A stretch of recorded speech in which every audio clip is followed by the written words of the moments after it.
자, 그러면 23절부터 읽겠습니다. 같이 읽겠습니다. 시작. 모신 자가 이처럼 이르되 넷째 짐승은 곧 땅의 넷째 나라인데 이는 모든 나라보다 달라서 천하를 삼키고 밟아 부서뜨릴 것이며 그 열불은 이 나라에서 일어날 열왕이요 그 후에 또 하나가 일어나리니 그는 먼저 있던 자들과 다르고 또 제왕을 복종실 것이며 그가 장차 말로 지극히 높으신 자를 대적하며 또 지극히 높은 자의 성도를 괴롭게 할 것이며 그가 때와 법을 변개코자 할 것이며 성도는 그의 손에 붙임 바 되어 한 때와 두 때와 반 때를 지나리라. 여기 성도라고 번역된 건 거룩한 사람들입니다. 요즘은 그런 일이 있는지 없는지 모르겠는데 성도님 그렇게 부를 수가 없는 것은 거룩한 존재라야 우리가 하나님께 부름을 받은 것은 거룩한 존재가 되기 위해서 부름을 받은 겁니다. 그래서 그냥 예수 믿기 시작하면 성도님이 이러는데 그렇게 되고자 하기는 하지만 아직 그렇게 된 것이 아닙니다. 그런데 거룩한 사람들이 그의 손에 붙임 바 되어 한 때와 두 때와 반 때를 지나리라. 이거 정말 참 우리에게 있어서는 꼭 지나가야 하는 일인데 거룩한 사람들이 이 짐승에게 넘겨져 가지고 한 때, 두 때, 반 때를 지나가게 된답니다. 요한계시록에 또 한 때, 두 때, 반 때가 있죠. 이게 3년 반, 그래서 7년 중에 둘로 나눠서 3년 반이 둘로 나뉘어 있는데 한 때와 두 때와 반 때 이렇게 나뉘어 있다. 그래서 사람들은 이 한 때와 두 때와 반 때를 어떻게 지나야 되느냐 하는 걸 지금 다들 생각을 염려를 한다 그럴까. 하여간 그러고 있는데 이때는 짐승에게 우리가 넘겨져 있는 때입니다. 왜 하나님은 우리를 짐승에게 넘겨주실까요? 짐승하고 우리 하나님의 아들하고 짐승하고 싸우게 되면 어떻게 되나요? 지난주에도 한번 얘기를 했는데 짐승은 자기 생각할 수 있는 모든 수단을 다 동원하겠죠. 그래서 악한 수단을 다 동원해서 하나님의 아들을 적대해서 싸우는데 하나님의 아들은 뭘 할 수 없습니까? 악으로 대할 수 없잖아요. 원수를 사랑하라고 주님은 말씀하셨으니까 악으로 대할 수 없으니까 이 거룩한 존재들은 할 수 있는 수단이 없어요. 악한 존재가 우리에게 악하게 다가올 때 거기에 대항할 수단이 없다고요. 그래서 그 모든 권세가 빼앗긴다는 말이 바로 그거예요. 그 악한 짐승들은 그냥 모든 수단을 동원해서 우리에게 다가와서 우리를 괴롭히는데 거룩함을 지향하는 존재들은 그 악한 수단에 대해서 아무것도 대항할 수단이 없어요. 왜? 원수를 사랑하라고 하신 주님의 말씀 때문에 그 정말 사랑하는 존재는 그를 위해서 기도는 할지언정 아무 악하게 대항할 수 없으니까 어떻게 돼요? 이 한 때, 두 때, 반 때는 정말 하나님의 아들이 되는 존재들에게는 괴로움의 때예요. 근데 그 괴로움의 때가 뭐냐? 그 악한 것으로 대항하지 않는 것이 뭐냐면 우리가 거룩하게 되고 있다는 증거가 돼요. 그거 잘 아셔야 돼요. 악한 존재가 막 나를 악하게 대항하고 악하게 나를 대접할 때 나는 아무 수단이 없어요. 악하게 대할 수 없으니까. 그럴 때 이 거룩하게 되는 존재가 어느 때 그 거룩하게 되고 있느냐 하는 것을 알 수 있는 건 그 악한 존재가 그 악으로 나를 대항했을 때 나는 그에게 아무런 악으로 대항하지 않는 그 일이 곧 내가 세상을 이기는 증거가 되는 거예요. 나는 개인적으로는 육신으로는 그것이 꼭 지는 거잖아요. 그냥 내한테 손해를 끼치고 나를 욕하고 나를 궁지에 몰아넣고 그럴 때 내가 아무것도 할 수 없으면 나는 꼼짝도 못하는 존재잖아요. 하나님은 너는 거기에 대해서 아무 악으로 대하지 말라고 그러셨잖아요. 그래서 나는 악으로 대하지 않잖아요. 도리어 그를 위해서 기대하고 그가 목마를 때 물을 주고 그가 배고플 때 밥을 주게 되잖아요. 그러니 나는 아무것도 할 수 없는 존재처럼 되니까 내가 이 세상에서 아주 아무것도 할 수 없는 지는 존재처럼 여기는데 하나님은 그 존재를 보시고 하시는 말씀이 너는 세상을 이기고 있다. 이렇게 되니 하나님의 생각과 우리의 생각이 이렇게 다르거든요. 그래서 내 생각, 하나님 말씀하시기를 내 생각은 네 생각이 아니고 내 길은 내 길이 아니다 하셨으니 하나님의 생각을 따라 하나님의 길을 걷는 존재가 세상을 이기는 일은 꼭 세상에서 꼭 지는 거잖아요. 세상에서 지는 것 같은데 하나님은 그것을 일으켜서 너는 지금 이기고 있다 하니 우리의 생각을 어떻게 하나님의 생각에 맞춰야 될까요? 그게 다니엘이에요. 다니엘. 하나님은 나의 심판자잖아요. 하나님이 내게 심판을 내리자. 너는 악한 자를 악하게 대하지 말라. 악한 자를 위해서 기도하고 악한 자가 목마를 때 마실 것 주고 배고플 때 먹을 것을 주라. 이렇게 하나님이 우리에게 그의 생각을 우리에게 넘겨주시는데 우리는 그것을 머리로는 받는데 마음으로는 받지 못하잖아요. 그건 우리가 살아보면 알아요. 우리에게 어떤 손해가 오거나 어떤 악함이 오면 우리 그냥 그걸 참지 못해가지고 그걸 어떻게 할 수가 없어서 정말 죽을 지경이죠. 네가 지금 죽을 지경에 이른 그것을 참아내는 그것이 네가 세상을 이기는 거라 이렇게 말씀하시니 그래서 우리가 다니엘서를 읽을 때 아주 어려움이 있는 것이 다니엘은 하나님의 심판, 하나님이 내게 내린 그 심판을 내 심판, 내가 내게 스스로 내리는 심판했으니 하나님과 같은 생각을 하고 있잖아요. 하나님이 걷는 그 길을 걷고 있잖아요. 그래서 다니엘이 승리자가 된 건데 우리는 이 세상을 살아가면서 지금 승리를 하지 못하고 세상 사람을 자꾸 닮아가잖아요. 악을 악으로 대하고 자꾸 그러니까 예수 그리스도를 믿는다고 하면서도 예수 그리스도를 닮지 못하잖아요. 우리가 지금 조금 전에 400몇 장 불렀죠. 예수의 마음을 담는다. 예수의 마음을 담는다는 건 뭐예요? 하나님의 마음을 담는 거잖아요. 솔직하게 다니엘을 담는 거잖아요. 다니엘을 담는 것은 우리가 거룩하게 되는 건데 거룩하게 되는 것은 세상에서 꼭 지는 거잖아요. 그런데 하나님은 그것을 세상을 이기는 것이라 그러잖아요. 그래서 그럼 끝까지 어떻게 가게 되느냐? 내가 죽기까지 순종하라. 내가 죽기까지 내 뜻에 순종하라. 그래서 죽으면 어떻게 돼요? 그때 비로소 부활이 일어난다는 거잖아요. 우리에게 오는 부활은 이렇게 쉽게 오는 부활이 아니거든요. 우리 지금 육신의 삶은 70년을 중심으로 봐야 되는데, 왜냐하면 7절은 49, 하나님이 언약하신 그 일이 지금 7절은 49, 70 곱하기 7에서 그 시대를 지나가고 있는데, 특별히 우리 각 개인에게서는 70년이 되고 있는데 이 70년에 여기 지금 한때 두때 반때 그랬으니까 70년에 10분의 1 70년에 10분의 1이 7년 그게 우리의 11조예요. 그 11조 중에서도 반은 반은 더 이렇게 크게 고난을 겪으며 지나가는 것이 아니라 반은 그냥 이렇게 잘 지나가게 하시는데 그 나중 반 때 한때, 두때, 반때, 3년 반. 그때는 우리에게 이런 고난이 왔을 때 이 고난을 우리가 어떻게 견뎌내느냐. 종말에만 그런 고난이 있느냐. 그렇지 않다고요. 왜? 우리는 이 70년 오늘날 여기서 살고 있는 거지. 그때 나중 때가 다시 살아나서 그 고난을 겪는 게 아니거든. 나의 삶은 지금 여기에 있는 거거든요.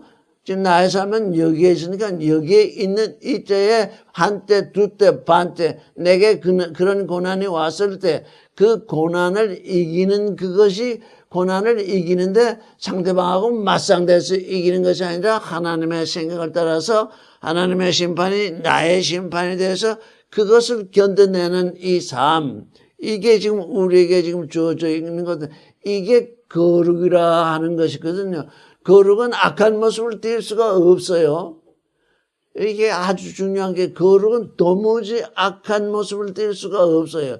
그래서 내가 그런 삶을 살 때 너는 세상을 이기는 존재다. 근데 그 세상을 이기는 존재는 세상에서 육신이 죽을 수밖에 없다. 죽는 데까지 나갈 수밖에 없다. 그러다가 내게 부활이 온다. 우리 다니엘이 보면 죽는 데까지 가죠. 사자굴에 던지죠. 그건 죽는 거잖아요. 사자굴에 던지는 순간 죽잖아요. 근데 그때 다니엘은 뭐가 됐느냐?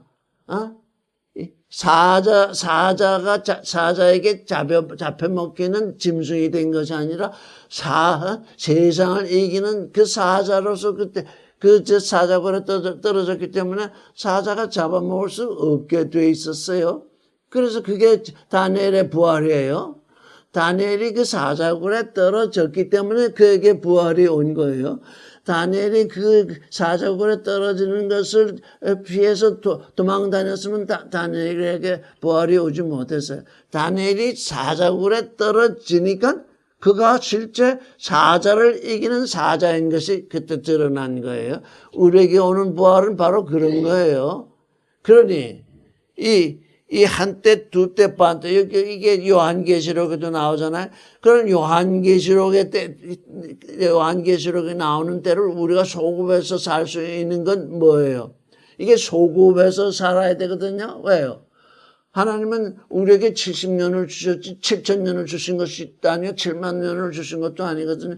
지금 마지막 때 한때 두때 반때 사는 사람들이 이런 일을 견디겨서 이제 이 사자처럼 살 것인데 너는 지금 그때가 아닌 지금이 때 지금 바벨론과 같은 세상에 던져져 있는 이때에 이 한때, 두때, 반때를 사자처럼, 세상을 이기는 사자처럼 살라. 그런 말씀이에요, 이게. 그렇지 않으면, 이게 우리에게 아무 상관이 없어요, 이 말씀이.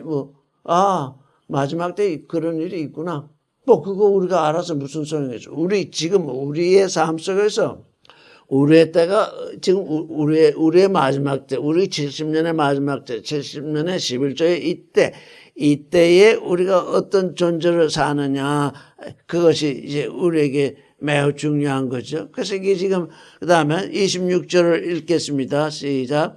그러나 심판이 시작된즉 그는 권세를 빼앗기고 끝까지 멸망할 것이요 나라와 권세와 온 전하 열국의 위세가 지극히 높으신 자의 성민에게 붙임바 되리니 그의 나라는 영원한 나라이라. 모든 권세 있는 자가 다 그를 섬겨 복종하라 하여 그 말이 이에 그친지라. 나 다니엘이 증심에 번민하였으며 내 낯이 변하였으나 내가 이 일을 마음에 갖추었느니라. 그렇습니다. 근데 이 계시가 언제가 언제냐면 벨사살 원년이잖아요. 느부갓네살 다음에 이제 벨사살 왕 때 온 것인데, 그러니까 벨사살이 앞에 이미 기사에 벨사살이 술을 마시다가 메네메네테겔이라는 그 글자를 해석을 듣고 그날 그는 죽고 이제 그 바벨론이 망했는데, 바벨론이 지금 망하기 전에 지금 이 계시를 본 겁니다. 지금 벨사살 원년에. 그러니까 벨사살과 다니엘, 벨사살 원년에 이 계시가 왔으니까 다니엘은 어떻게 돼요? 이 바벨론 왕 벨사살과 이제 맞대면하고 있는 거죠. 벨사살이 얼마든지 다니엘을 학대할 수 있는데 다니엘은 그것을 이겨내는 존재로 있게 되는 그런 일이 여기서 지금 일어난 거죠. 그래서 여기 중심이라고 번역된 게 다니엘의 생각입니다.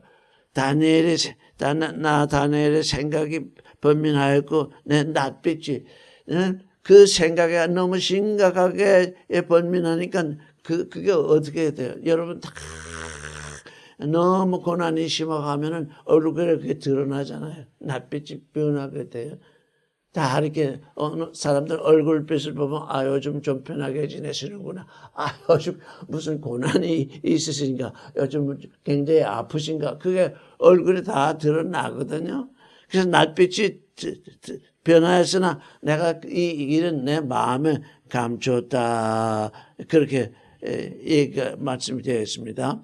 그다음에 8장 들어가겠습니다. 8장 읽어보겠습니다. 시작. 나 다니엘에게 처음에 나타난 이 이상 후 벨사살 3년에 다시 이 이상이 나타나니라. 예, 그러니까 3년 후입니다. 처음에 나타난 벨사살 원년의 7장의 계시를 7장의 계시는 어떻게 되어 있습니까? 7장의 계시는 밤에 침상에서 머리로 이 계시를 본 것, 드러난 겁니다. 그래서 밤입니다.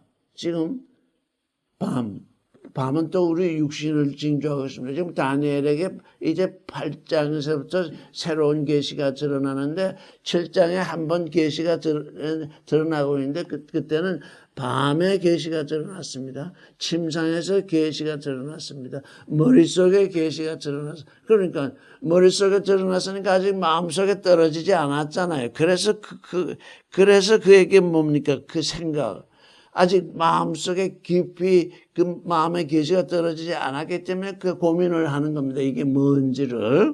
또 이게 무슨 언어로 계시됐냐면 아람어로 쓰였습니다. 7장까지 1장은 히브리어로 쓰였고 2장, 3장, 4장, 5장, 6장, 7장은 아람어로 쓰여있고 이제 8장 이후부터 다시 히브리어로 지금 계시가 쓰여있습니다. 그러니까 지금 이 7장에 그래서 이렇게 다니엘서를 보니까 7장에서 다니엘에게 꿈속에서 계시가 드러난 이후부터 계속 이제 밤에 드러난 것이 아니라 이제 실제적으로 계시가 드러나고 있어요. 그래서 여기 보니까 나 다니엘에게 처음에 나타난 이상 이후 벨사살 왕 3년에 다시 이상이 나타나니라 이렇게 되어 있습니다. 그런데 이상이 나타났어요. 2절을 읽겠습니다. 시작. 내가 이 이상을 보았는데 내가 그것을 볼 때에 내 몸은 엘람 수도 수산성에 있었고 내가 이상을 보기는 을레강변에 섰니라. 이거 내가 이상을 보았는데 하존입니다. 여기 하존. 지금 구약 성경을 보면 이상이라고 하는 말이 하존이 있고 히자연이 있고 하수츠가 있고 지금 이렇게 몇 가지로 되어 있습니다. 근데 여기 이상을 보았는데 할 때는 내가 보았는데 할 때는 지금 하존입니다. 영의 눈으로 본 것입니다. 내 몸은 엘람도 수산성에 있었고 내가 이상을 보기는 을레강변에 서니라. 이 을레강은 어디에 있느냐면 엘람 수도에 있었거든요. 엘람은 페르시아 메데 바사라고 할 때 메데 수도거든요. 그런데 여기 보면 2절에 보면 내가 이상을 보았는데 내가 밤에 잠자리에서 꿈으로 보았다 이렇게 쓰이지가 않습니다. 이건 그냥 이상이 하나님의 이상이 다니엘에게 나타난 겁니다. 그러니까 7장과 8장은 전혀 다릅니다. 7장은 밤에 침상에서 잘 때에 꿈속에서 나타난 것인데 여기는 뭐라고 되었습니까? 내가 이상을 보았는데 그것을 볼 때 나는 엘람도 수산성에 있었고 내가 이상을 보기는 을레강변에서다. 이렇게 되어 있습니다. 실제 그냥 잘 때 본 것이 아닙니다. 이거는 계시가 나타난 것입니다. 그래서 그 계시를 보았습니다. 그때부터 다니엘은 이 글을 히브리어로 쓰기 시작한 겁니다. 나는 바벨론의 포로로 있을 때 잠속에서 잘 때 받은 것은 이제 아람어로 썼고 이때부터는 전부 히브리어로 이제 쓰게 됩니다. 이게 다른 것입니다. 그러니까 아람어는 뭡니까? 밤의 언어라는 거잖아요. 밤에. 내가 밤에 꿈속에서 머릿속으로. 우리 지금 말씀을 들을 때 머릿속으로 받는 건 뭡니까? 그 밤에 받는 겁니다. 꿈꾸는 것과 같습니다. 지금 사람들이 여기서 많은 사람들이 말씀을 듣고 있고 또 성경 말씀을 읽고 있는데 전부 머릿속으로 해석하는 거, 교리로 해석하는 거, 그건 지금 어디서 하고 있는 겁니까? 그 꿈속에서 하는 겁니다. 다 깨어있다고 생각하죠? 다 깨어있다고 하고 지식으로 다 뭘 해결하고 있죠? 그건 꿈속에서 해결하는 것입니다. 그래서 뭐라고 그러니까 내가 밤에 꿈속에서 꿈을 꾸다가 깨어나면 그 꿈을 무시한다고 그랬습니다. 왜? 밤에 잘 때 꿈에 온 거니까 그 꿈은 무시하는 것입니다. 그런데 그러니까 꿈속에서 이루어진 그것이 아니라 이 실제적으로 지금 여기 을레강변에서 보았다 그랬습니다. 3절을 같이 읽겠습니다. 내가 눈을 들어 본즉 강가에 두 뿔 가진 수양이 있었는데 그 두 뿔이 다 길어도 한 뿔은 다른 뿔보다 길었고 그 긴 것은 나중에 난 것이더라. 지금 이 3절의 얘기는 메데파사의 얘기입니다. 지금 여기 수양과 수염소가 나오는데 그래서 저는 이 지금 8장을 읽으면서 왜 8장에는 원래 저 메데파사는 뭐로 드러났나요? 메데파사는 곰이었어요. 이 곰이 지금 뭘로 여기 드러난 겁니까? 곰이 지금 수양으로 드러납니다. 그 다음에 그리스는 뭘로 표현이 됐었나요? 그리스는 알렉산더는 뭐로 표현이 됐었냐면 표범. 근데 여기는 뭐냐면 수염소로 표현이 됐어요. 그래서 지금 곰과 표범 이렇게 드러났던 것이 여러분도 같이 마음으로 같이 생각을 해야 됩니다. 곰과 표범으로 드러났던 두 짐승이 이제 실제 다니엘에게 드러난 새 이상 속에서는 하전 속에서는 수양과 수염소로 지금 드러나고 있거든요. 그 다름이 뭔가? 뭐가 다르겠어요? 저는 아직 다 확실히 분간이 안 되는데 수양과 수염소와 곰과 표범 이게 뭐가 어떻게 다른가요? 언뜻 생각하기에 언뜻 우리가 성경을 많이 읽었잖아요. 성경을 많이 읽었는데 양과 염소는 뭘 징조하고 있던가요? 이 구약을 읽어보면 양이든지 염소든지 그 제물로 등장하거든요. 그 제사에 제물로 등장한다고. 근데 여기는 전혀 제물이 아니고 지금 서로 다투는 지금 큰 나라를 서로 세우겠다고 서로 다투는 두 짐승으로 계시되잖아요. 내가 이것 때문에 이게 해결이 안 돼가지고 지금 다 해결이 된 것도 아닌데 아니 어떻게 곰과 표범으로 등장을 했다가 또 이제는 또 수양과 수염소로 등장을 하는가 이게 도대체 뭔가? 그랬더니 조금 이제 희미하게 이제 떠오르는 것이 수양도 수염소도 다 제물이었는데 하나님을 믿는다고 하는 존재들이 어떤 존재가 되느냐? 하나님께 구원되는 하나님의 아들이 되지 않고 세상 권세, 세상 물질, 세상의 그 기복 그걸 향해서 다투는 하나님께 지금 내 몸이 제물이 되지 아니하고 세상 것을 받겠다고 세상 것을 향해서 다투는 양과 염소 그게 되는 일이 여기서 계시되고 있지 않은가? 예수 믿는 사람 다 뭐 하고 있어요?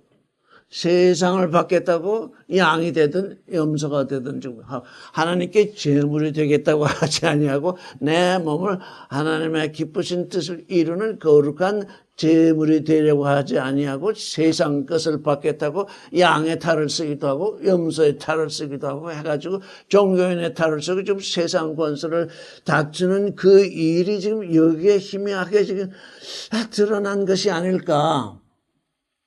여러분 생각해 보세요. 자신이 지금 양으로서 세상을 가지겠다고 하는 건지 염소로서 세상을 가지겠다고 하는 건지 지금 하필이면 양과 염소, 구약에는 양과 염소가 전부 속죄 제물인데 어떻게 그 속죄 제물이 다니엘의 이 이상에서는 이렇게 세상을 다투는 두 짐승으로 드러난 것인가? 그거 좀 생각을 해봐야 돼요. 우리 주님은 뭐라고 그랬어요? 양과 염소를 나누신다고 그랬죠? 양과 염소를 나눠서 양은 오른쪽에 염소는 왼쪽에 두신다고 그랬는데 그 다음에는 어떻게 하신다고요? 그렇게 하신다고 그랬잖아요. 그래서 지금 전에 이미 우리가 살펴봤는데 그 메데파사 결국 페르시아가 되는데 페르시아의 이 누구예요? 왕 첫 번째 왕이 누구죠? 고레스. 페르시아의 고레스 왕이 어떻게 했나요? 이스라엘을 보내줬잖아요. 그나마 페르시아는 양으로 표현된 게 그래서 양으로 표현된 것이 아닐까. 이스라엘을 잡아먹는 존재가 아니라 이스라엘을 놓아준 나라가 지금 양으로 표현이 되고 이제 시험서 페르시아를 또 공격해서 완전히 멸망시키는 존재가 수양으로 표현이 되는구나. 그런데 어쨌든 하나님의 제사의 제물인 양과 염소가 이제 이 세상 나라를 다투는 주 짐승으로 표현된다는 것이 이게 오늘날 이 수양과 수염소에 대해서 아무런 해석들을 못 하고 있는데 예수를 믿는 사람들이 지금 다 수양과 수염소노릇을 하고 있구나. 세상을 얻겠다고도 지금 얼마나 세상을 얻겠다고 그러고 있습니까? 자, 3절을 읽어보면 강가에 뭐가 있었다고요? 두 뿔 가진 수양이 있었는데 바로 이 을레강변, 이 수산성, 여기가 지금 페르시아의 수도거든요. 페르시아가 서 있는 땅이라고요. 이 강변에서 강가에 두 뿔 가진 수양이 있었는데 이게 페르시아입니다. 그 두 뿔이 다 길었어도 한 뿔은 다른 뿔보다 길었고 그 긴 것은 나중에 난 것이라. 그래서 고레스가 있고 다리오가 있습니다. 다리오가 먼저 왕이 됐죠. 앞에서 우리가 다 살펴봤다. 다리오는 메대 사람이고 고레스는 페르시아 사람입니다. 그런데 다리오보다 고레스가 더 뿔이 길다. 뿔이 더 길었다는 건 뭡니까? 더 강력했다는 얘기. 그래서 고레스가 이 두 나라를 한꺼번에 다 통일시켜버려서 페르시아가 되어버리는 겁니다. 그 다음에 4절을 읽겠습니다. 내가 본즉 그 수양이 서와 북과 남을 향하여 받았으나 그것을 당할 짐승이 하나도 없고 그 성에서 능히 구할 리가 절대 없으므로 그것이 임의로 행하고 스스로 강대하더라. 그 수양 페르시아가 서쪽, 북쪽, 남쪽. 그래서 이 페르시아는 뭘 멸망시켰냐면 리디아와 바벨론과 이집트 이렇게 해서 그걸 다 멸망을 시켰어요. 그래서 서와 북과 남을 향해서 받아서 그 나라들을 다 자기 것으로 삼았는데 그때는 그 짐승을 당할 짐승이 하나도 없었고 그 손에서 능히 구할 리가 없었다. 어느 종파가 있는데 서쪽, 북쪽, 남쪽을 향해서 마구 받는데 힘이 세서 아무도 그 손에서 능히 구할 자가 없더라. 그러면 이 세상 사람들은 뭐랍니까? 와, 하나님의 은혜다 그러겠죠? 지금 수양이 그러고 있으니까요. 이게 지금 우리가 뭘 보느냐가 문제예요. 와, 저 세력이 굉장하구나. 와, 이렇게 오늘날 여러 정파들이 있는데 서와 북과 남을 향해서 받으나 그것을 당할 짐승이 하나도 없어요. 그 손에서 능히 구할 가 절대로 없으므로 자기 의미대로 행한대요. 그 스스로 강대해졌대요. 페르시아가 그렇게 되었다는 겁니다. 그것을 통해서 우리가 지금 페르시아적 존재냐? 이 땅에서 지금 하나님의 말씀을 들고 페르시아를 이루려고 하는 것이냐? 우리가 지금 이 사람들이. 근데 또 강조하건대 우리는 이게 지금 잘못되어 있는 게 뭐냐면 우리는 나라를 건설하는 사람이 아니라 이 지금 종교인들의 그걸 어떻게 고쳐줘야 하는지 모르겠는데 아버지의 나라가 임하옵시고 이렇게 되어 있지 아버지의 나라를 건설하게 하옵시고 이렇게 되어 있지 않거든요. 주님의 기도를 잘 해야 돼요. 아버지의 나라가 임하옵시고 아버지의 나라는 우리에게 아버지가 우리에게 주시는 것이지 우리가 그 나라를 건설하는 게 아니에요. 여기 뭐예요? 여기 수양은 지금 나라를 만들고 있거든요. 오늘날 기독교인이라고 하는 존재들이 지금 하나님의 나라를 만들겠다고 자꾸 건설하겠다고 지금 그러는데 이 거룩한 존재들은 뭡니까? 뭘 할 수가 없어요. 왜? 하나님이 나라를 주시지 아니하면 내가 받을 수가 없다고요. 하나님의 나라의 백성이 되는 하나님의 나라가 내게 임하여 오는 거룩한 존재가 되는 그것 외에는 내가 할 일이 없어요. 할 수 없게 되어 있어요. 그 이상 하면 그게 수양이 되는 거예요. 누가 나에게 악으로 다가왔을 때 내가 또 마주쳐가지고 내가 그럴 수 있냐고 해서 이렇게 싸우면 그 세상 나라를 건설하고자 하는 것이기 때문에 그게 페르시아 건설하는 거거든요. 나는 하나님의 나라를 받을 존재가 되는 거룩한 존재가 되는 것이지 내 힘으로 하나님의 나라를 건설하는 게 아니라고. 모든 종교인들이 이 함정에 빠져 있어요. 기독교인 하면 이 함정에 다 빠져 있다고요. 하나님의 아들이 되는 일이 뭔가를 알아야 돼요. 하나님의 아들이 되는 일은 거룩한 존재가 되는 것이지 거룩한 나라를 건설하는 게 아니에요. 거룩한 나라는 하나님이 우리에게 주시고 우리는 거룩한 나라를 받기 위해서 우리 자신이 거룩해져야 되는 그 일이에요. 그렇게 나뉘어 있어요. 하나님은 우리에게 나라를 주시고 우리는 거룩하게 되어야 돼요. 거룩하게 되어지는 존재에게 하나님이 나라를 주신다고요. 근데 여기 수양은 서와 북과 남을 향해서 들이받고 그건 나라를 만들었죠. 이건 하나님의 나라가 아니에요. 이건 수양의 나라예요. 하나님을 믿는데 하나님을 향해서 거룩한 존재가 되려고 수양이 되지 아니하고 하나님의 나라를 건설하겠다고 하는 존재들은 전부 페르시아를 건설하고 있다고요. 스스로 그러니까 자기 힘이 강해지니까 스스로 강대해지죠. 자기 마음대로, 자기 뜻대로 행해요. 이 종교의 세력이 강해지면 그 종교의 종주들이 자기 마음대로 행해요. 자기가 원하는, 내 원대로 하는 것이 아니에요. 우리 주님은 내 원대로 마옵시고 아버지의 원대로 하옵소서. 이게 완전히 바뀌어요. 내 원대로 하는 것이 있으면 그건 지금 페르시아 건설하는 거야. 내 원대로 하는 것이 아니라 하나님의 심판이 내게 왔을 때 그게 내 심판이 되는 것이에요.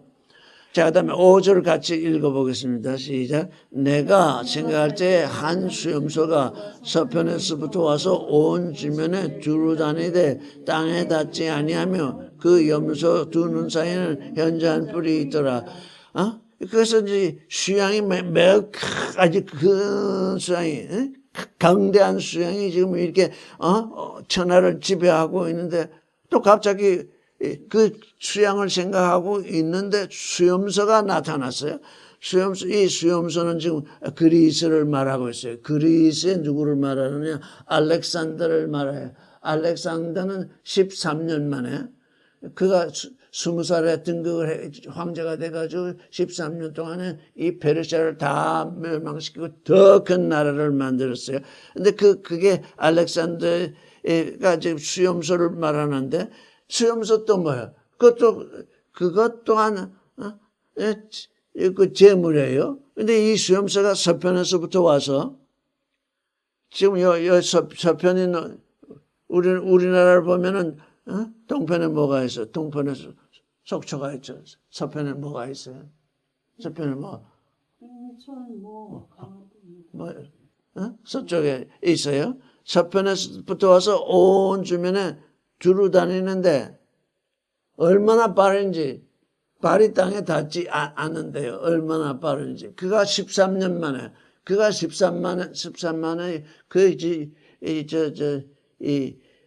메데 페르시아뿐만 아니라 그쪽 지역을 전부 점령을 했는데 땅에 닿지 아니하며 이 수염소로 표현되기 전에 이제 펴보면 날개가 몇 개가 있다고 그랬어요. 날개가 4개가 있다고 그랬어요. 바벨론은 독수리의 날개가 있다니. 날개가 4개, 펴보면 빠른 데다가 날개가 4개가 있으니까 얼마나 빠르겠습니까? 그래서 여기에, 지면에 땅에 닿지 아니한다 할 정도 그렇게 빠르게 정복을 하는 거예요. 그 눈 사이에는 현저한 뿔이 있었다. 두 눈이 있는데, 두 눈 사이에 현저한 뿔이, 그래서 이 현저한이 도대체 뭔가 하고 했더니 하수트라고요. 하수트에 대해서 한번 우리가 생각을 해보겠어요. 이사야 21장 2절 한번 읽어보겠어요. 이사야 21장 2절 같이 읽어보겠어요. 혹독한 묵시가 내게 보였도다. 주께서 가라사대 속이는 자는 속이고 약탈한 자는 약탈하다. 엘람이 올라가고 메대어 에워싸라. 그의 모든 단식을 내가 그치가 했도다 하시도다.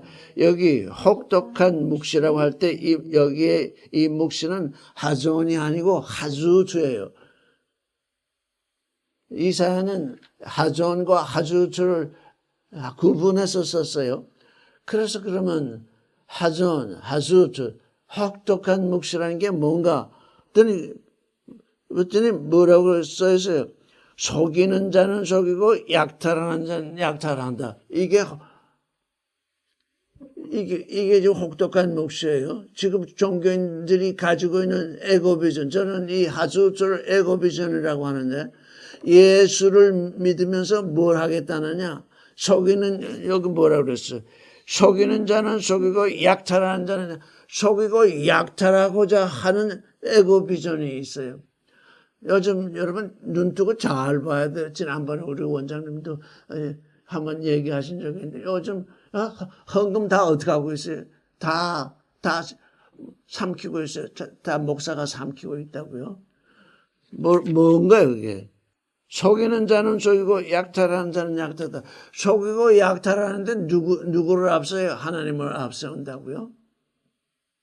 속이는 자는 속이고 약탈하는 자는 약탈하는데 그 속이고 약탈하는 그 사람이 가진 그 비전, 이거 비전 없으면 할 수가 없어요. 내 속에 어떤 무엇을 상정하지 아니하면 이렇게 하면 되겠구나. 이렇게 하면 헌금 다 내가 혼자 다 삼켜도 되는구나.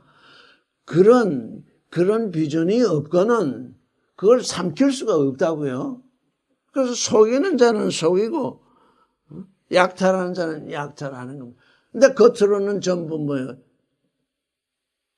양의 옷을 입은 이르가 되어 있잖아요. 이게 에고비전이에요. 종교인들이 가지고 있는 에고비전. 지금 그래서 하존, 하나님이 내게 주신 심판, 그 심판을 따라서 사는 것은 내가 하존으로 와 있는데 하나님이 내게 주신 심판이 내게 심판이 되지 아니하고 그 심판을 이용하는, 하나님은 이렇게 하는 걸 좋아하신다. 하나님은 즐겁게 내는 자를 좋아하신다. 이 세상 떠날 때 이 세상 걸 다 가지고 가겠습니까? 다 그러면서 설교를 하는데 거기서 나온 헌금은 지가 혼자 다 삼킨다고요? 이게 뭐냐? 이게 에고비전이에요. 나의 욕심을 차리려고 하는 속이는 자가 되고 약탈하는 자가 되는. 그거 알 수가 없어요. 속에 숨겨 있어가지고. 이게 누가 한 짓이냐? 이게 그리스가 한 짓이다. 이 말이에요. 이게 그리스 말하자면은 수염소의 나라를 건설하는 사람들이 있다 그 말이에요. 염소의 나라가 그렇게 해서 건설이 돼요. 그게 빠르기가 온 세상을 두루 다니는데 빠르기가 땅에 닿지 아니한대요. 그래서 그 눈 사이에 현저한 하즈트. 그래서 요 현저한이라고 번역된 걸 이걸 어떻게 하면 이해시킬 수 있는가? 그랬더니 이사야는 또 다른 말을 했더라고요. 28장 18절을 해보세요. 이사야 28장 18절. 같이 읽겠어요, 지금. 너희의 사망으로 더불어 세운 언약이 폐하며 음부로 더불어 맺은 맹약이 서지 못하며 너희는 넘치는 장이 유행할 때 너희가 그것에 밥힘을 당할 것이라. 여기 사망으로 더불어 세운 언약 여기는 베리트입니다. 실제 구약에서 말하는 언약이요. 음부로 더불어 세운 맹약, 요 맹약이라고 번역된 이 맹약이 하즈트. 음부에서 나오는 그 비전. 음부에서 나오는 비전. 그게 하즈트구나. 음부와 맹약을 맺습니다. 음부와. 보이지 않는 것과 맹약을 맺는다. 보이지 않는 것. 내 속에 감춰 있으니 보이지 않는 사람 속에 보이지 않는 그것. 보이지 않는 그것과 맹약을 하는 그런 존재. 그게 뭐냐? 그 뿌리라, 지금 그리스의 뿌리라는 겁니다. 수염소의 뿌리라는 것입니다. 그러니, 우리가 이걸 성경을 읽지 않으면, 성경을, 영과 진리의 눈으로 읽지 않으면 다 눈 뜨고 코뱀을 당하잖아요. 이게 세상에 지금 그냥, 현저한 뿔, 현저하게 등장하는 것. 맞으면 하즈트가 등장하는 것. 이렇게 해야 구원이 된 거다. 우리가 지금 구원돼, 우리한테 와라. 우리에게서 구원이 있다. 왜? 우리가 이렇게 왕성하고, 우리가 이렇게 되는 이유가, 이게 다 하나님이 함께 하시는 것이기 때문이다. 그러면서 그 현저한 그 어떤 뿔을 나타내 보이고 있는데, 그게 음부와 맺은 맹약이랍니다. 이거 볼 수 있어야 돼요. 그래서 수양과 수염소가 한바탕 다투는데, 수양이 견딜 수가 없죠. 6절을 읽어보겠습니다. 시작. 그것이 두 뿔 가진 수양, 곧 내가 본 바 강가에 섰던 양에게로 나아가되 분노한 힘으로 그에게 달려가더니, 이 수양이 강성할 때, 수염소는 약할 때거든요. 그래서 이 수양이 수염소를 공격을 했었어요. 근데 이제 점차적으로 그 세력이 이렇게 바뀌니까 그래서 이게 수양과 수염소, 이걸 오늘날 우리 기독교라는 것을 놓고 보면 어디하고 비교하면 좋은가?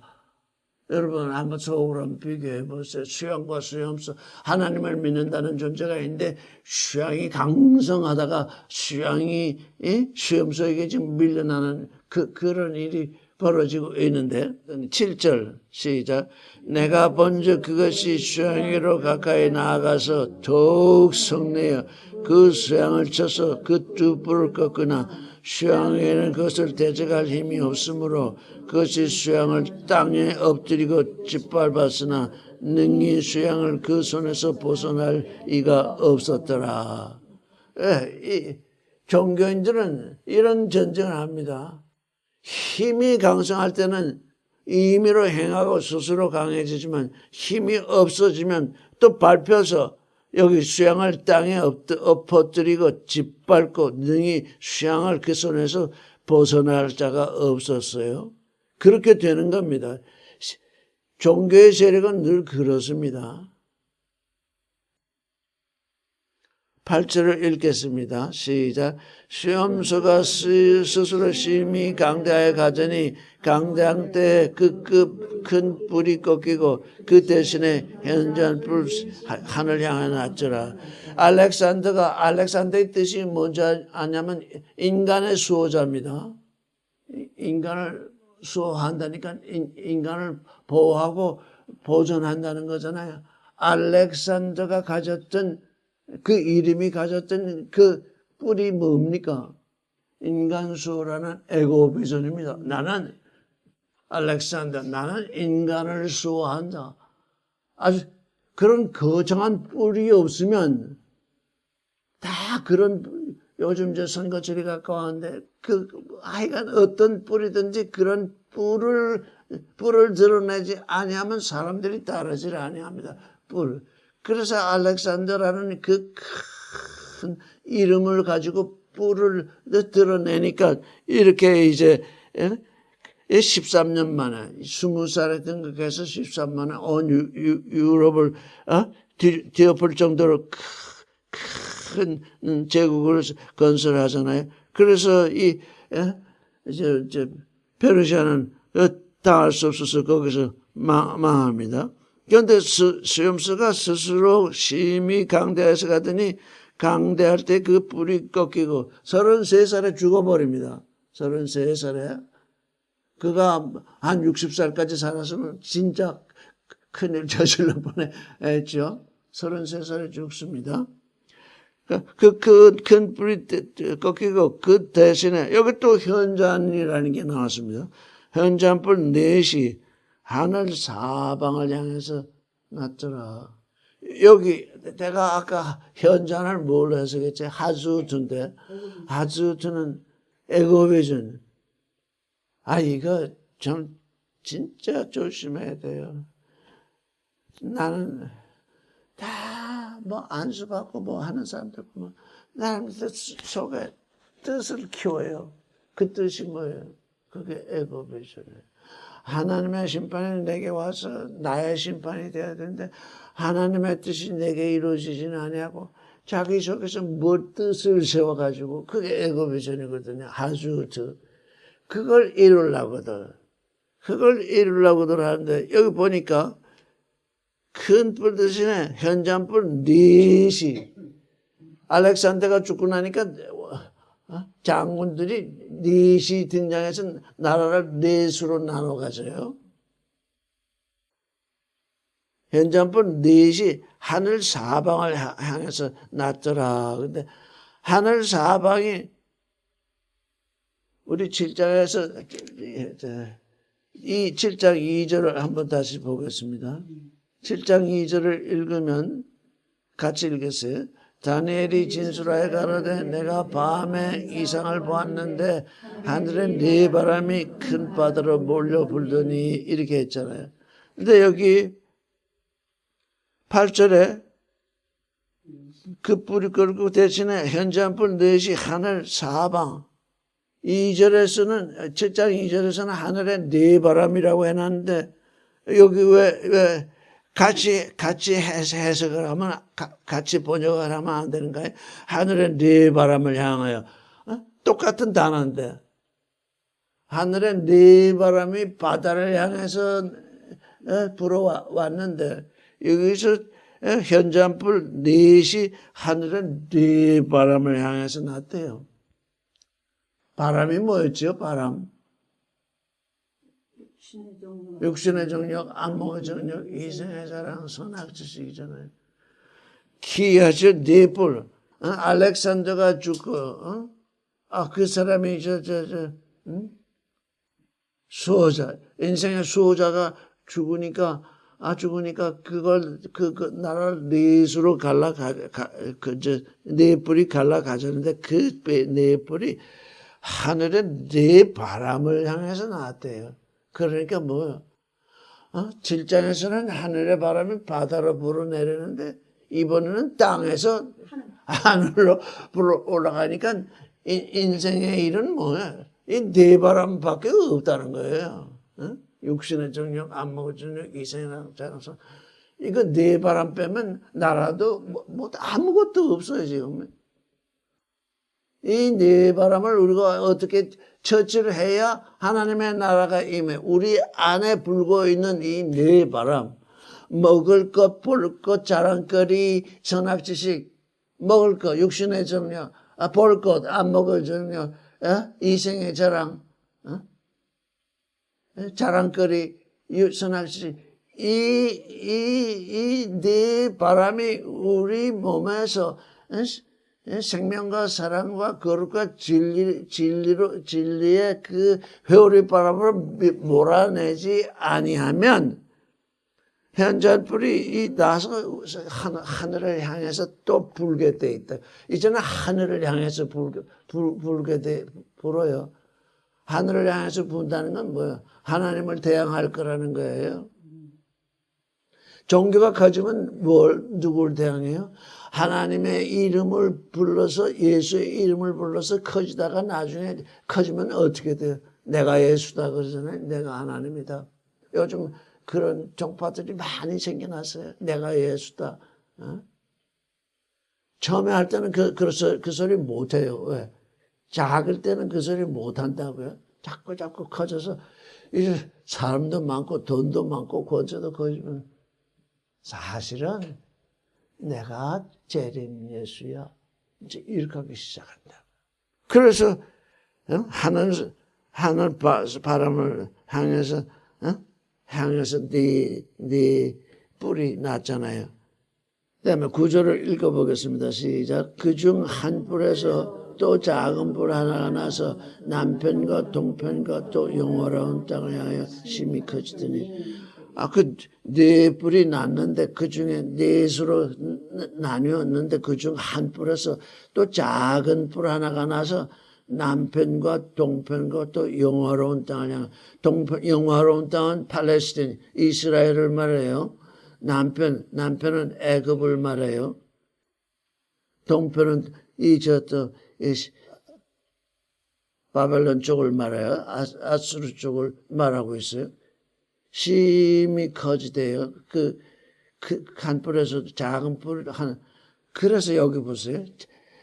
한 뿔에서 났대요. 한 뿔에서. 근데 한 뿔에서 작은 한 뿔이 난대. 그러니까 한 뿔이 작은 뿔이 나는 그 기반을 마련해 주는 거예요. 한 뿔에서 또 작은 뿔이 하나 종파가 생기죠. 그래서 하나의 종파를 이루죠. 그 중에서 조그마한 녀석이 하나 나는데 그게 야망이 큰 존재가 나는 거예요. 그 안에서 아주 야망이 그냥 한바탕 내가 해봐야 되겠다 하는 존재가 작은 뿔 하나. 그래서 큰 조직에 가보면 아무 힘이 없는 것 같은 존재인데 아주 야망을 가지고서 이렇게 거기서 좀 숨어 있는 존재들이 어디서나 있어요. 요건 내 걸로 만들어야지 하고서. 그래서 작은 뿔 하나 나서 남편과 동편과 영원한 땅을 이게 누구냐면 안티오코스 에피파네스 지금 역사적으로 보면 그래요. 안티오코스 에피파네스라고 하는 자가 나와요.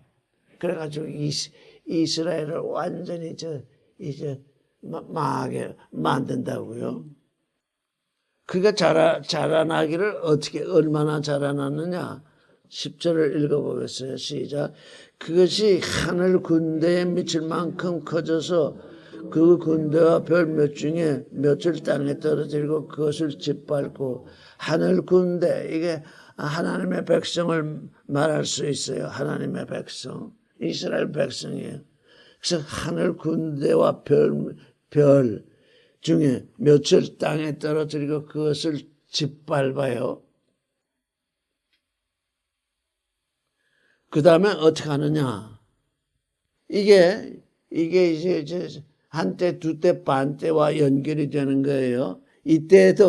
지금 이때에도 일어났지만 또 마지막 때에도 또 일어나는 거예요. 그래서 저는, 이게 항상 알파와 오메가가 있구나. 알파는 오메가를 보여주고, 오메가는, 알파를 완성시키는 일. 하나님은 알파와 오메가가 있잖아요. 그런데 인생도, 마귀도 하나님의 하나님 일을 번뜬다고요. 왜? 하나님이 알파와 오메가로 처음과 나중으로 근원과 근국으로 역사를 하시니까 사탄도 그렇게 역사하지 아니하면 자기 세력을 펼칠 수 없잖아요. 그래서 하늘 군대에 밑집하면 그래서 그 군대와 별 중에 몇을 땅에 때리고 그것을 짓밟는데요. 11절 시작. 또 스스로 높아져서 군대의 주제를 대적하며 그에게 매일 드리는 제사를 제하여 버렸고 그의 성소를 헐었으며. 이게 지금 그리스가 멸망하고 알렉산더의 그리스가 멸망하고 이제 네 나라가 이렇게 성립이 됐는데 그 중에 시리아라는 나라가 있는데 그 시리아의 에피파네스, 안티오코스 에피파네스라고 하는 존재가 지금 이 일을 벌이게 되는 거예요. 스스로 높아져서 군대의 주제를 대적하며 하나님을 대적한다는 거예요. 스스로 높아지니까 스스로 높아지는 자는 다 누구예요? 하나님을 대적하는 자예요. 자기를 낮추지 못하면 전부 스스로 높아지게 돼 있어요. 느부갓네살도 그랬지요. 스스로 높아지다가 하나님께 의해서 낮춤을 받았는데 그나마 느부갓네살은 하나님이 낮추셨잖아요. 왜? 바벨론이 처음 이 하나님을 대적하는 나라로 계시되고 있기 때문에 하나님이 행하시는 일을 보여주시기 위해서 이제 느부갓네살을 짐승이 되게 실제 짐승처럼 살게 7년 동안 짐승처럼 살게 되었잖아요. 그것도 7년이에요. 우리가 스스로 높아지면 이 7년 우리가 하나님께 드려야 하는 7년을 느부갓네살처럼 짐승이 돼서 살게 된다고요. 그가 깨어나니까 사람의 마음을 받았다 그러잖아요. 사람의 마음에 그나마 그는 사람의 마음을 받았는데 이 존재는 스스로 높아져서 하늘의 군대를 대적하며 그에게 드리는 매일 제사를 제하여 버렸고 그의 성소를 헐었어요. 그래서 예루살렘 성전이 헐린 거예요. 매일 드리는 제사를 제하여 버렸어요. 여기서 참 오묘함이 있어요. 예수께서 이제 그 이후에 예수께서 오신 것이거든요. 그 이후에 이제 예수께서 오셨는데, 그 다음에 사로잡혔던 데서 이제 이스라엘이 사로잡혔던 데서 다시 와서 성전을 건설했는데 예수께서 오셔서 뭐라고 그랬어요? 이 성전을 헐라. 그러면 어떻게 하신다고요? 내 사흘 만에 세운다. 그래서 이스라엘 사람들이 성전을 다시 세우긴 했으나 실제 그들 자신이 성전이 되지 못했어요. 그래서 예수께서 성전의 모범을 보여주셨어요. 요한 사도가 말하기를 이 일은 예수 자신의 성전 대신 예수 자신의 몸을 말한다 그렇게 얘기를 했어요. 그때부터 예수께서 십자가에 못 박히신 것은 이 성전을 허물고 다시 세우시는 일인데 이 성전을 허무는 일과 성전을 다시 세우시는 일 이걸 잘 우리가 알아야 돼. 우리 육신으로 자꾸 무슨 건물을 세워놓고 그걸 성전이라 절대 그 성전 아니에요. 성전이 어디에 있어요? 예수 그리스도에 있는데 예수 그리스도 안에 있는 존재가 성전이에요. 그러니까 무슨 건물을 세워놓고 성전이라고 하는 존재들은 뭐냐? 스스로 높아진 존재들. 왜? 사람의 눈에 보이게 하려니까 저 여의도에 아주 큰 건물이 있는데 그 사람의 눈에 보이게 하려고 하잖아요. 얼마나 높아요? 그 스스로 높아진 거거든요. 이 하나님의 성전은 낮아져 있어야 돼요. 왜? 거룩하게 되려면 자꾸 남의 눈에 띄면 안 돼요. 남의 눈에 띌 수 없도록 되어야 된다고요. 남의 눈에 띄지 않도록 이렇게 해야 되는데 자꾸 남의 눈에 띄려고 하니까 그게 뭐예요? 현저하게 되잖아요. 하수주가 되는. 에고비전은 뭐라는 거예요? 남의 눈에 띄려는 거잖아요. 에고비전은 잘한 것이 아니에요. 내가 남의 눈에 띄었으면 그래서 부자도 남의 눈에 띄우고 권세자도 남의 띄우고 종교인들은 큰 건물을 지어서 남의 눈에 띄우고 그냥 자꾸 그게 뭐냐 높아지는 얘기잖아요. 스스로 높아져서 내 주제를 하나님까지도 대적을 하고 매일 드리는 제사를 제하여버리고 매일 드리는 제사라야 그 제사가 되지 않잖아요. 우리가 이 모임을 계속할 때 중간에 아주 열심히 살펴봤잖아요. 나는 뭘 원치 않아요? 나는 제사를 원치 않아. 이게 뭐 매일 드리는 제사를 제해버려. 이거 왜 이렇게 됐을까요? 하나님이 원치 않는 제사를 이스라엘이 계속 드리고 있었기 때문에 아예 이방 사람으로 하여금 그냥 제사를 드리지 못하는 성전을 아예 파괴시켜버려서 제사를 드리지 못하게 하는 거예요. 그게 예수 오신 후에 AD 70년에 예루살렘 성전에 다시 한번 멸망을 하잖아요. 그 이후로는 세움을 다 받지 못하잖아요. 그러니까 이 세상 하나님도 이 세상 사람을 이용하신다고요.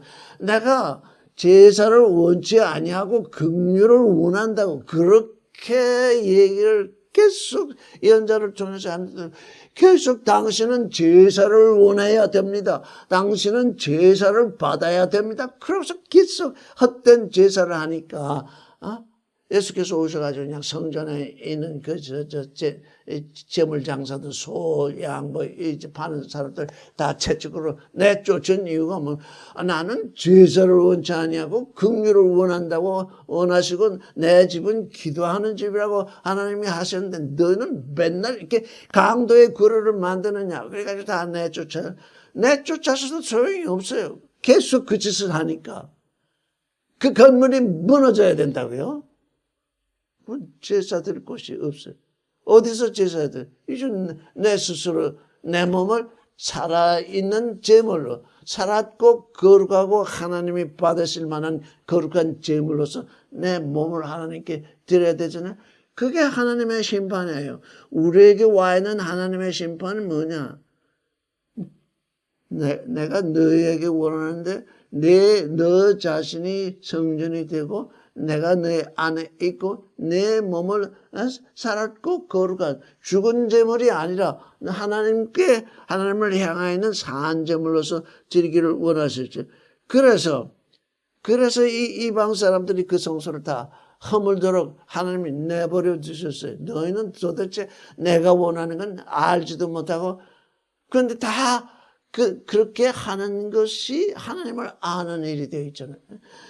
매일같이 그냥 뭔가 그냥 눈에 보이는 것 일을 해야만 하나님을 섬기는 일이 지금 또 점점 그게 점점 강해지고 있잖아요.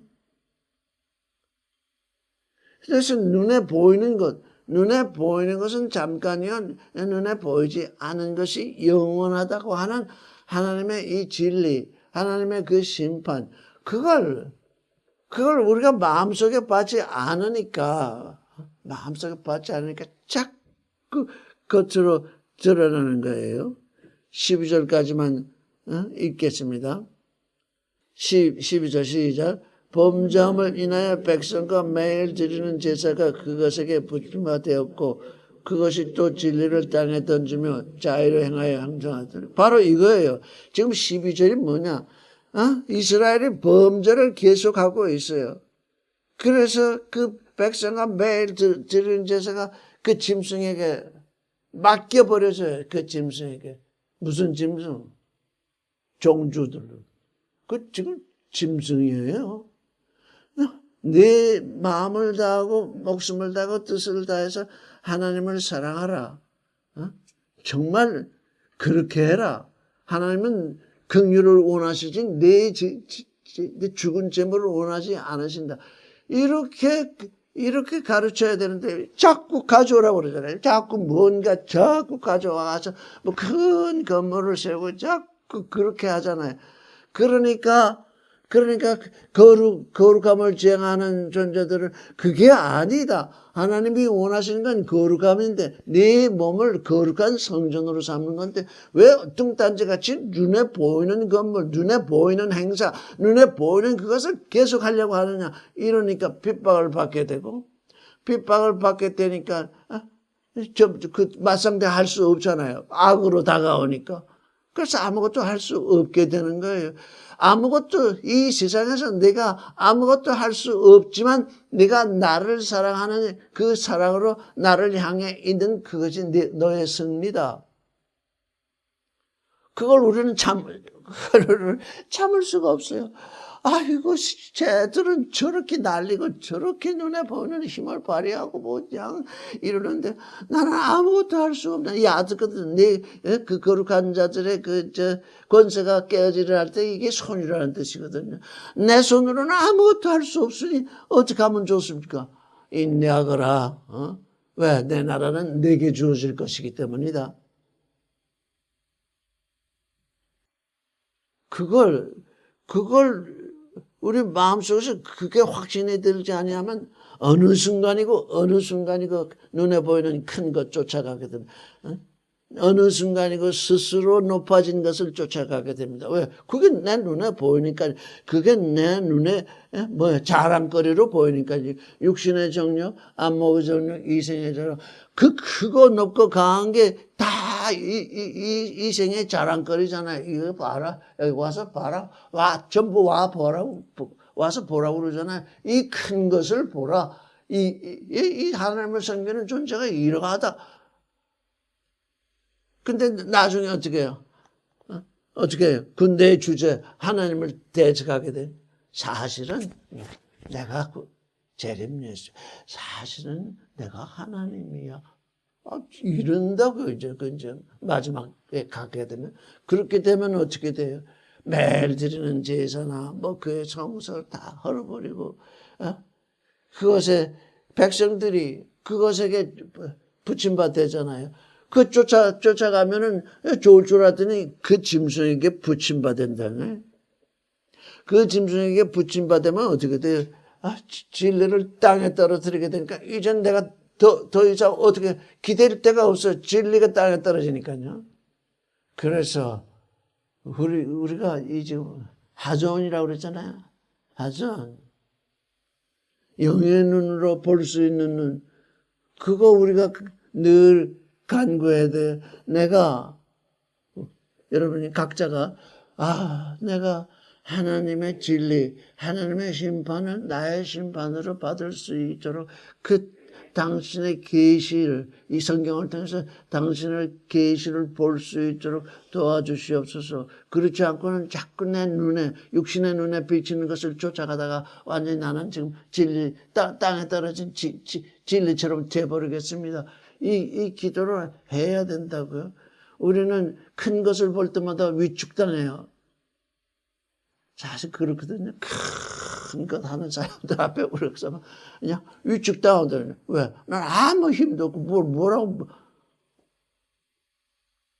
근데 하나님은 그 존재에게 그때 내가 죽을 지경까지 이르렀을 때 내가 네게 부활로 다가오리라. 너는 그때까지 견뎌야 한다. 왜? 이 세상을 쫓아가는 존재들. 그러니까 이건 뭐예요? 이건 진짜 시험일 수 있어요.